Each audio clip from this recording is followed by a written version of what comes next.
Discovering that your 12-volt RV refrigerator isn't working can throw a wrench in your trip. The Furrion FCR20DCAFA relies on a stable power supply, and if it isn't receiving proper voltage, the compressor won't start and the control panel may not be responsive.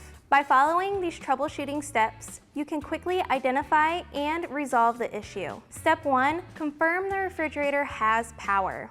First, perform a quick power check. Check the display function and ensure that the refrigerator is not in low power mode. Open the refrigerator. If nothing lights up or only the fresh LED on the fresh food compartment back panel turns on, the unit isn't receiving proper voltage. Step 2, check the power supply.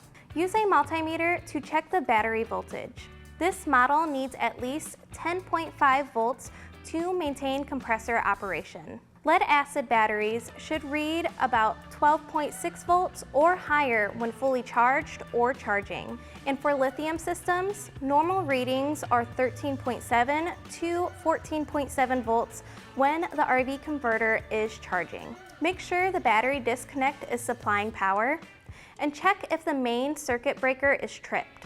Follow the voltage path. Using a multimeter, test voltage from the battery terminals through the disconnect switch and onto the circuit breaker. If voltage is missing at any point, that component is likely the culprit. Inspect the fuses. If the power supply is fine, but the refrigerator is still non-functional, the next step is to check the fuses. Find the inline fuse. The fuse could be located in the RV's distribution panel or along the wiring to the refrigerator. If there's no access panel, you may need to remove the refrigerator to find it. Next, test the fuse.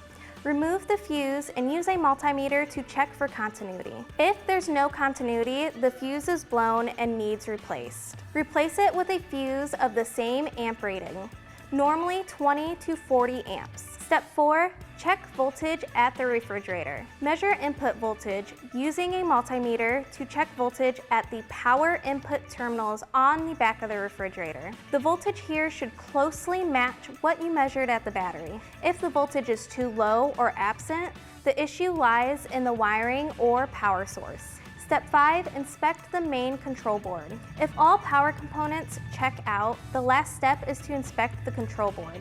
Disconnect power to the refrigerator and cap the 12-volt wires for safety. Remove the top cover panel to access the control board. Look for signs of damage such as burn marks, loose or damaged wires, faulty connections, and then also check the two 40-amp fuses on the board. If these are blown, the board needs to be replaced. Inspect the supply wire and refrigerator pigtail harness for any damage or shorts. If the control board is damaged, it will need to be replaced. Troubleshooting a non-functional RV refrigerator means systematically checking the power source, fuses, wiring, and control board. By working through these steps, you can pinpoint the issue, whether it's a battery problem, a blown fuse, or a faulty control board, and get back to enjoying your trip.